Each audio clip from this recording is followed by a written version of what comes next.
Hello everyone, welcome to the Story and Adventure channel. Today, we will discuss one of the most famous conflicts in ancient Greek history, namely the Peloponnesian War, Sparta against Athens. Let's begin our journey into the past, to the age of warriors and strategists, where the two largest city-states of Greece fought for supremacy.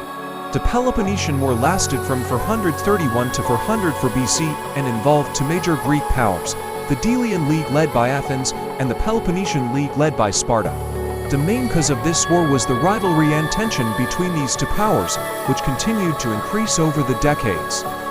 Athens, with its overwhelming maritime power, controlled many islands and cities in the Aegean Sea, while Sparta had unrivaled land power. Tensions finally reached a peak when Sparta issued an ultimatum to Athens to end their domination. When Athens refused, war began. Sparta led an invasion of the Attica region, while Athens used its fleet to disrupt the trade of Sparta and its allies. Athens, under the leadership of Pericles, adopted a defensive strategy. They pulled all the inhabitants within their strong city walls and relied on their navy for supplies and counterattacks. Pericles believed that Athenian sea power would ensure long-term victory. However, this strategy led to disaster when a deadly plague struck Athens, and for 30 BC this plague killed many citizens, including Pericles, and significantly weakened Athens' power. The chaos and unrest within the city walls made Athens' position even more pressing.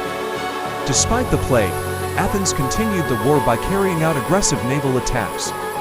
They won several important naval battles, but were unable to stop Sparta's land attacks. The ground battle was fierce, with both sides suffering heavy losses. In the midst of the stalemate, a young and ambitious general from Athens emerged named Alcibiades. He developed an ambitious plan to attack the city of Syracuse in Sicily, which was an ally of Sparta. However, before this plan could be carried out, Alcibiades was accused of blasphemy and defected to Sparta. The Athenian expedition to Sicily ended in disaster. Their armies were destroyed, their fleets were captured or sunk, and few made it back to Athens. This defeat was a turning point in the war and significantly weakened Athens' position. Seeing Athens' weakness, Persia decided to provide assistance to Sparta by providing funds and ships to build a fleet.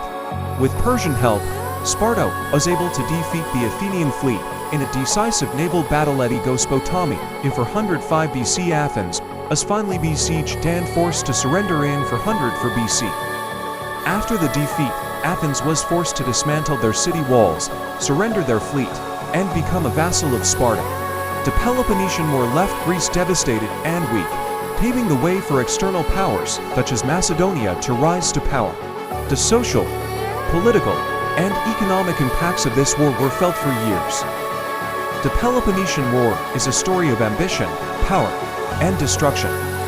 Even though Athens and Sparta were the two most powerful city-states in Greece, the wars they fought brought only suffering and destruction.